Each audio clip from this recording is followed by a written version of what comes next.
Third point اس کا ہے کہ زر سیال پذیر اثاثہ ہے۔ سیال پذیر کا مطلب ہوتا ہے کہ جو لیکوڈ فارم میں ہوتا ہے، جس کو آپ فوری طور پہ خرچ کر سکتے ہیں۔ اگر آپ کے پاس چیک ہو یا کوئی بھی ایسی چیز ہو تو اس کو پہلے آپ کو کیش کروانا پڑے گا اور پھر اس کو خرچ کرنا پڑے گا، لیکن زر ایک ایسی چیز ہے جس کو آپ کے پاس ہو جب زر، تو فوری طور پہ آپ اس کو استعمال کر سکتے ہیں، اشیاء کی خریداری کر سکتے ہیں۔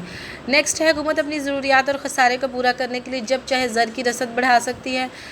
جب اجناس تھی یا مویشی وغیرہ تھے، براہ راست تبادلہ کے نظام میں اجناسی زر تھا، تو اس میں اجناس کو مطلب زر کو بڑھانا مشکل تھا۔ اب جب چاہے حکومت کرنسی نوٹ چھاپ کے زر کی رسد کو بڑھا سکتی ہے۔ نیکسٹ ہے، جدید بینکاری نظام زر کی بدولت ہی اپنے کاروبار کو وسعت دیتا ہے۔ جدید جو بینکاری نظام ہے، یعنی کہ جتنی بھی زیادہ جدت آتی جا رہی ہے، پہلے صرف بینک جو تھا وہ سٹارٹ ہوا تھا لوگوں کی امانتیں، یعنی کہ پیسے وصول کرنے کے لیے، ان کی حفاظت کرنے کے لیے اور قرضے جاری کرنے کے لیے، تو لیکن اب آہستہ آہستہ جو ہے یہ بہت زیادہ اس کا کام بڑھ گیا ہے۔ ای بینکنگ جسے ہم کہتے ہیں، یعنی کہ لوگ اپنی کاروبار جو ہے وہ بینک کے تھرو آسانی کے ساتھ کر لیتے ہیں۔ تو یہ ہمارے پاس زر کے فرائض تھے جو کہ 6 ہیں، بہت زیادہ آسان ہیں۔ سب سے پہلے کہ اعلیٰ تبادلہ ہے، اشیاء کا تبادلہ زر کے ساتھ ہم بآسانی کر سکتے ہیں۔ کسی بھی چیز کو قدر کو معیر کرنے کے لیے ہم زر استعمال کرتے ہیں کہ اتنے روپے کلو یہ چیز ہے، انتقال قدر ہے۔ دولت کو ایک جگہ سے دوسری جگہ منتقل کرنا جو ہے وہ زر کی صورت میں بہت زیادہ آسان ہے۔ پھر حکومتی ادائیگی اور وصولیوں کا ذریعہ ہے۔ معاشی ترقی میں زر بہت اہم کردار ادا کرتا ہے۔ چیزوں کی قیمتیں مستحکم ہوں گی۔ مستحکم کا مطلب ہے یہ نہیں کہ رکی رہیں گی، معین ہوں گی، بلکہ بڑھیں گی بھی تو ایک خاص تناسب سے بڑھیں گی، تو اس طرح سے لوگوں کو زیادہ مسائل کا سامنا نہیں کرنا پڑے گا۔ اور پھر متفرق فرائض ہیں۔ اب نیکسٹ ہے ہمارے پاس زر کی اقسام۔ زر کی کون سی اقسام ہے؟ یہ بہت آسان ہے، اگر آپ سمپل سا اپنی میموری ریکال کریں تو آہستہ آہستہ یہ ساری جو آپ کو سینس بنتی جائے گی۔ سب سے پہلے دھاتی زر تھا، سونے چاندی کی شکل میں۔ جب ہم ہسٹری پڑھتے ہیں تو ہمیں یہ ساری چیزیں پتہ چلتی ہیں، اشرفیاں تھیں اور یہ سارا کچھ۔ پھر معیاری زر تھا، اور پھر علامتی زر ہے، کاغذی زر ہے۔ کاغذی زر کی آگے 2 قسمیں ہیں، بدل پذیر کاغذی زر اور غیر بدل پذیر کاغذی زر۔ پھر قانونی زر ہے، قانونی زر کی آگے 2 قسمیں ہیں، محدود قانونی زر اور غیر محدود قانونی زر۔ اعتباری زر، قریبی زر اور حسابی زر۔ اور 7 ہے کریڈٹ کارڈ۔ دیکھنے میں یہ بہت زیادہ ہے، لیکن جب آپ ان کو ڈیٹیل سے پڑھیں گے تو یہ بہت زیادہ آسان ہے۔ سب سے پہلے ہم دیکھتے ہیں کہ دھاتی زر۔ دھاتی زر ہمارے پاس تھا کہ سونا چاندی نکل لوہے وغیرہ سے بنائے گئے سکوں کو دھاتی زر کہتے تھے، اور دھاتی زر کا استعمال قبل از مسیح کے دور سے لے کر 19ویں صدی کے آخر تک رائج رہا ہے۔ آلدو سکے ابھی بھی ہمارے پاس ہیں، لیکن وہ زر کی فارم میں ہیں، وہ اس طرح سے نہیں ہیں۔ اور ابتدائی دور میں یہ زر قیمتی دھاتوں یعنی کہ سونا چاندی کے سکے بنائے جاتے تھے، لیکن 20ویں صدی میں مختلف ریاستوں کے حکمرانوں نے باقاعدہ ٹیکسولیں قائم کر کے اور مختلف اوزان کے سکے بنانے شروع کیے تھے۔ یعنی کہ پہلے تو اتنا تھا کہ یہ اتنے سونے کا یہ سکہ ہے، اتنی چاندی کا یہ سکہ ہے، تو اس کی اماؤنٹ بھی ایسے تھی، لیکن پھر بعد میں انہوں نے ٹیکسولیں قائم کی تھی، یعنی کہ جنہیں ہم منٹس کہتے ہیں، وہ بنائی تھی، اور باقاعدہ اس کے اوپر اپنی تصویریں اور بھی جو بھی تحریر ہوتی تھی وہ لکھواتے تھے۔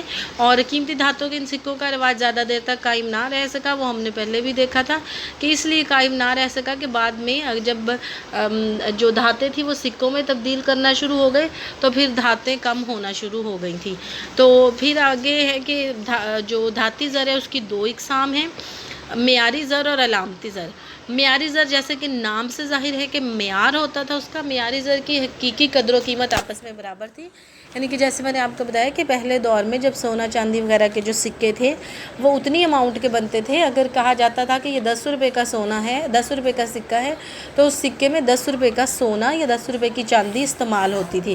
جبکہ آج ہم دیکھتے ہیں، آج بھی آپ کے پاس سکے ہیں 1، 2، 5 اور 10 روپے کے، لیکن آپ دیکھیں گے کہ جو 10 روپے کا سکہ ہے اس میں 1 روپے کی جو مٹیریل ہے وہ بھی استعمال نہیں ہوتا۔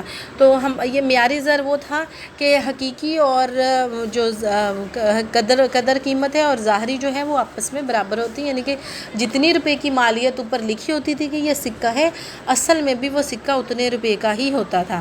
اور بالفاظ دیگر معیاری زر کی بیرونی سطح پر جو مالیت لکھی جاتی تھی اتنی ہی مالیت کی قیمتی دھات اس سکے میں موجود ہوتی تھی۔ 1893 سے قبل برِ صغیر میں استعمال ہونے والا سکہ پوری مالیت کا تھا، لیکن پھر 19ویں صدی کے سٹارٹ میں اوائل میں دھاتوں کی قلت کی وجہ سے ان معیاری سکوں کا اجرا بند کر دیا دیا گیا. اب کسی بھی ملک میں معیاری سکے نہیں ہوتے, سکے استعمال ہوتے ہیں سارے ممالک میں, لیکن قیمتی دھاتوں سے نہیں بنے ہوتے بلکہ وہ عام میٹیریل سے بنے ہوتے ہیں. دوسرا ہمارے پاس ہے علامتی زر. علامتی زر حقیقی قدر و قیمت جو ہے وہ برابر نہیں ہوتی, بلکہ اس میں جو میٹیریل ہے وہ بہت کم ہوتا ہے, اتنا زیادہ قیمتی نہیں ہوتا جتنا کہ اوپر لکھا ہوتا ہے. جیسے کہ آج کل 10 روپے کے سکے تو اس میں 10 روپے کا میٹیریل نہیں ہوتا, وہ صرف علامت ہے کہ یہ 10 روپے ہیں, ایکچولی اس میں اتنی میٹیریل اتنا استعمال نہیں ہوتا. تو سکوں کی نسبت کاغذی نوٹوں کی ظاہری مالیت تو حقیقی مالیت سے کہیں زیادہ ہوتی ہے. اس وقت دنیا کے تمام ممالک میں علامتی زر ہی زیر گردش ہے, جسے حکومت کی قائم کردہ ٹیکس ہالیں جاری کرتی ہیں.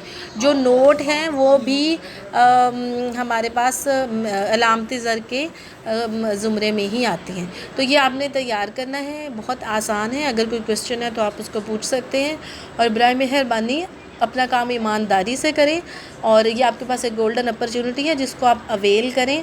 اور گھر بیٹھی ہیں اور بہت زیادہ کام نہیں ہیں آپ کے کرنے والے, تو اس کو کریں. اور میں نے آپ کو یوٹیوب چینل کا لنک بھی شیئر کیا تھا کہ اگر کوئی لیکچر مس ہو جاتا ہے, ڈیلیٹ ہو جاتا ہے, یا کوئی ایسا اور مسئلہ ہے کسی نے بعد میں جوائن کیا ہے, تو آپ کے جتنے بھی پچھلے لیکچر ہیں وہ سارے وہاں موجود ہیں, تو آپ وہاں سے جا کے دیکھ سکتے ہیں.